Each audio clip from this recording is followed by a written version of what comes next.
Auction time. This is the 8H series auction. 8H01 is a knife.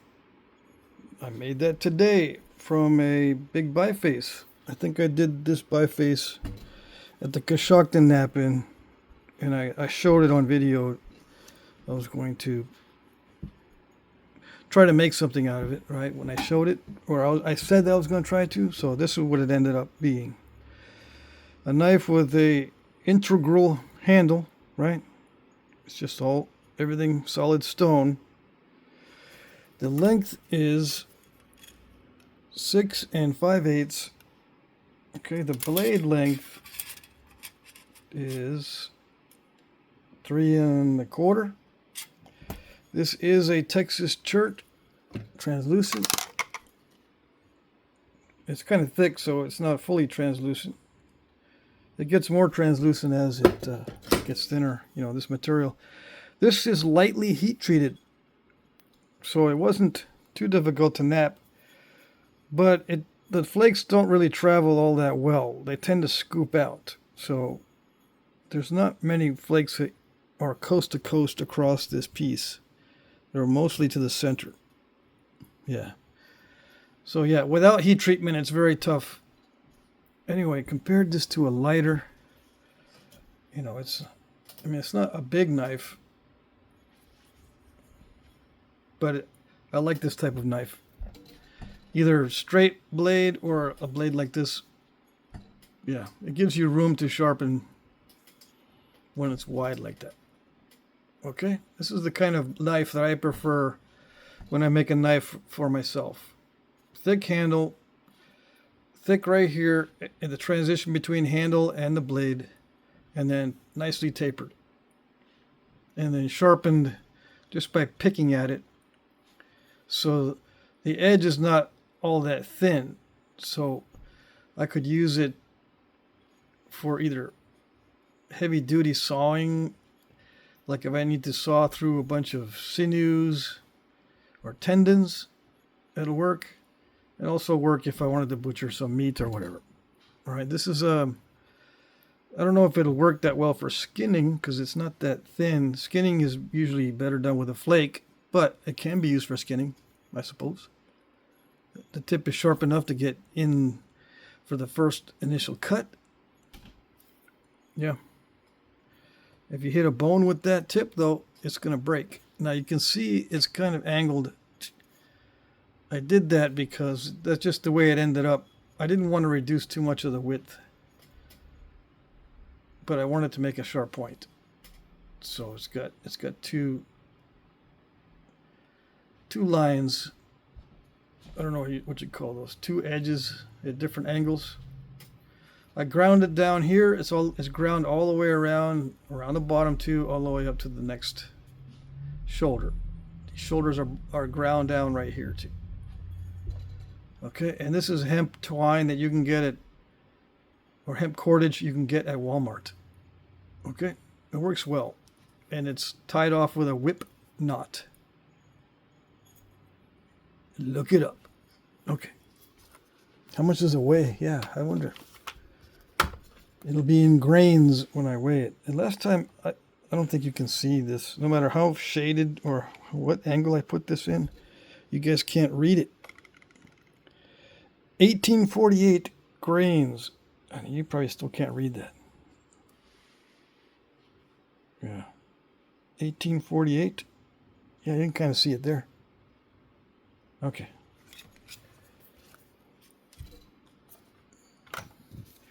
H02. This is, you guessed it, Mexican green imperial jasper. Okay, it has some translucency. See that? It's like alien stone. Now this one I did not have any trouble thinning it, but I had a very difficult time notching it. So I broke off the barbs. This used to have long barbs. Oops. I mean, I can make it pointy and long, but when you try to do the notching, or when I tried to do the notching on this, it was extremely difficult. And I don't know why. It felt like maybe I had forgotten how to notch. But other than that, this stuff is This stuff is very cooperative as far as flaking it. Otherwise, yeah, across the surface it's not a problem, but as soon as I started notching, it took me forever just to get that. It was stalled, you know, the notches would stall. I had to use the file on it at some point. It was just amazingly difficult to notch, which surprised me. Okay, compared to a lighter, I don't know what type of point that is. I just went with the shape that the stone let me have. Okay, so this is about the size of a lighter. Yep, 3 inches exactly. Let's see, 1.25 wide, and the weight,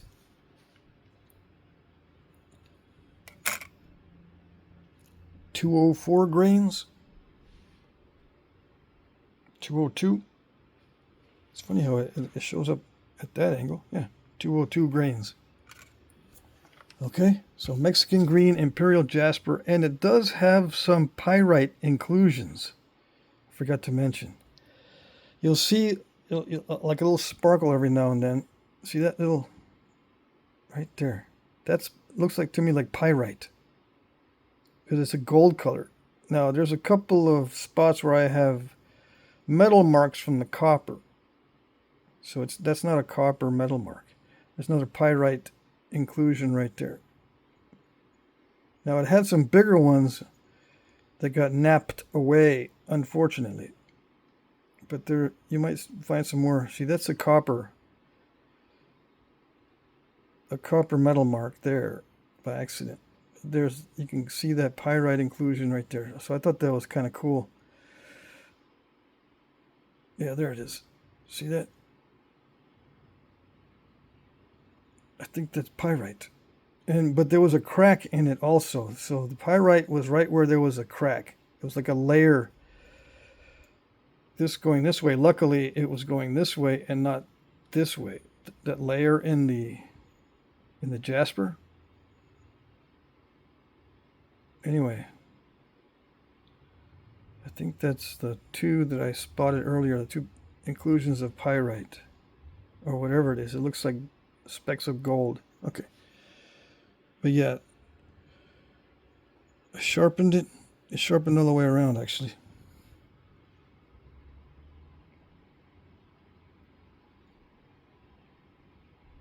It doesn't focus. All right. 8H03, another Mexican green imperial jasper point. This one is more translucent than the other one, and it's a little bit lighter in shade, but they're both Mexican green imperial jasper. This one here, the notches are odd because on one side, as I was punch notching it with a vertical punch with a notchomatic, it blew out a big chunk. So again, I had a hard time notching this. So it blew out one side. Luckily, it didn't take the barb off, but it blew this big old hole in one side. So I have to match it on the other side, and it came out okay, but the notches are deeper than I would have liked. You know, I don't like doing the notches that extreme. But, you know, it's an art point, I suppose. So it doesn't matter too much. What's the size? 2.5 by 1.25 compared to a lighter. There you go. And I said, yeah, I showed you the translucency. Let's weigh it. Come on.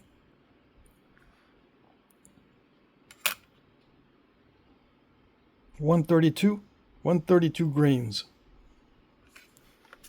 Okay. It is a dense material, and it's very nappable except for the notching. I had a hard time with this notching too, so I don't know if it was probably me. I wasn't in the right frame of mind for notching today. It's almost like I forgot how to notch. Okay. 8H04. This one is a point I did on video. from Nap Easy. It's an artificial material invented and made by Hunt Primitive or Ryan Gill. It's interesting material. Yes, it is. So you can see this made on video, the whole process. Okay. 3 inches exactly by inch and almost inch and 3/8.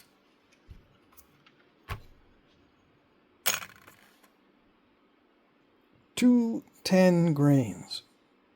Yeah. Okay. I don't have to describe this too much because it's all on video. Unless you didn't see the video. It's got I started a bevel on this side on both faces. Okay? All right. 8H05. This is a box of bifaces, right? I don't think there's any brokes in here. Yeah, box of bifaces.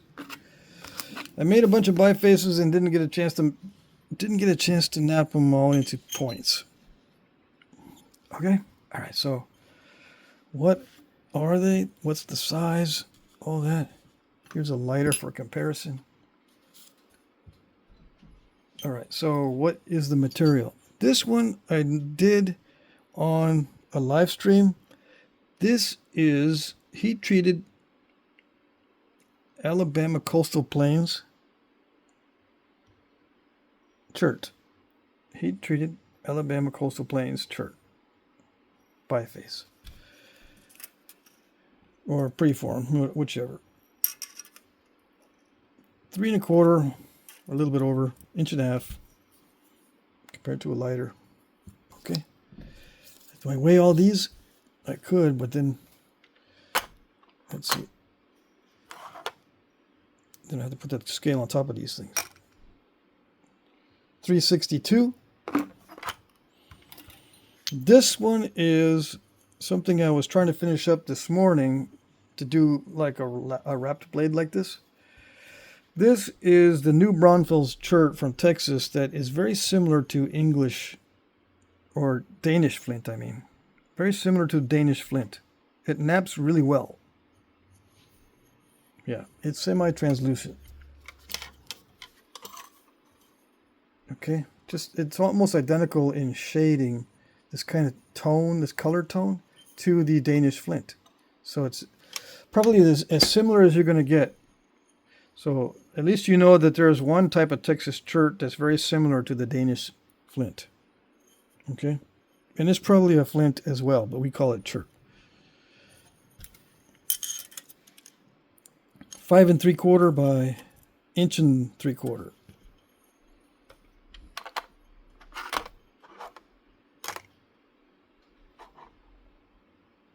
$11.04 grains. 1102, but it's not level, so it's grains, not grams, just in case you don't know. This one is a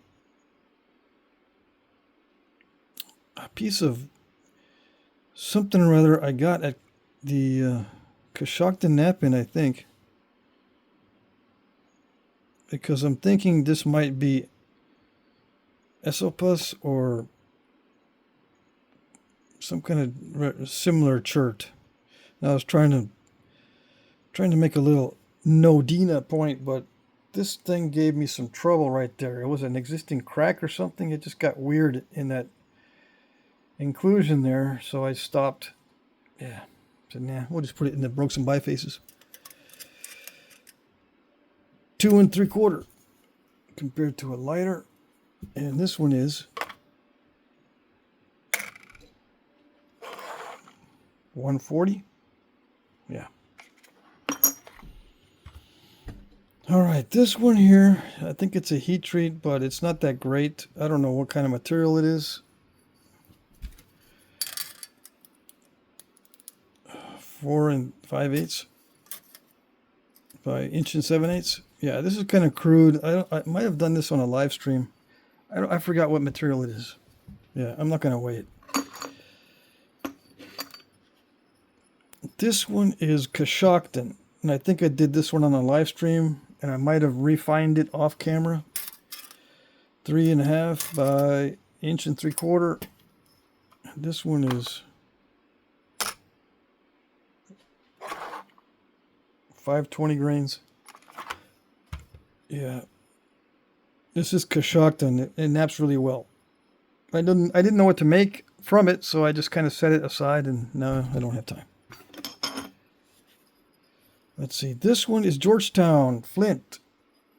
Georgetown flint. A nice grade of flint. 3 7/8 by 1.75 inches. Okay. Semi-translucent. Yeah, semi-translucent. Or it is translucent, more than I thought. The Coshocton is not translucent at all. This other one is not translucent. This is Brazilian agate, highly transparent. And this is some kind of obsidian. High-grade obsidian. Banded. Okay, so yeah, this is Georgetown. A good grade of Georgetown. I might have done that on video. On the live stream. 618 grains. I measured it, right? Yeah, 3 7/8.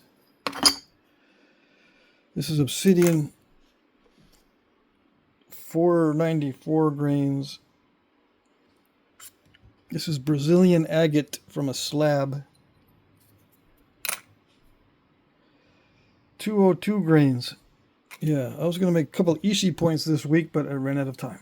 Yeah, and even delaying the auction posting, still I didn't have enough time to make a Ishi point out of one of these. These were the last two I was working on today. Okay, so this Brazilian agate piece, 3 1/4 by 1/1/16. I thinned it down to the final thinness.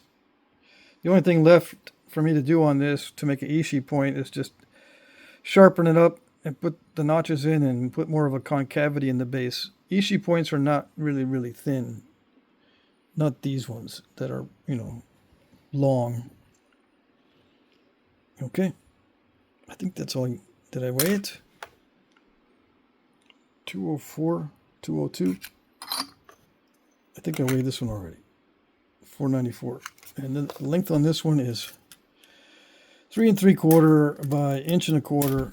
And compared to a lighter, these guys. Okay. I don't know why I put this in here. I probably should have just hung on to it for next week. But oh well. I did need to come up with a box of stuff. All right, so that's. Where is the item number? There it is.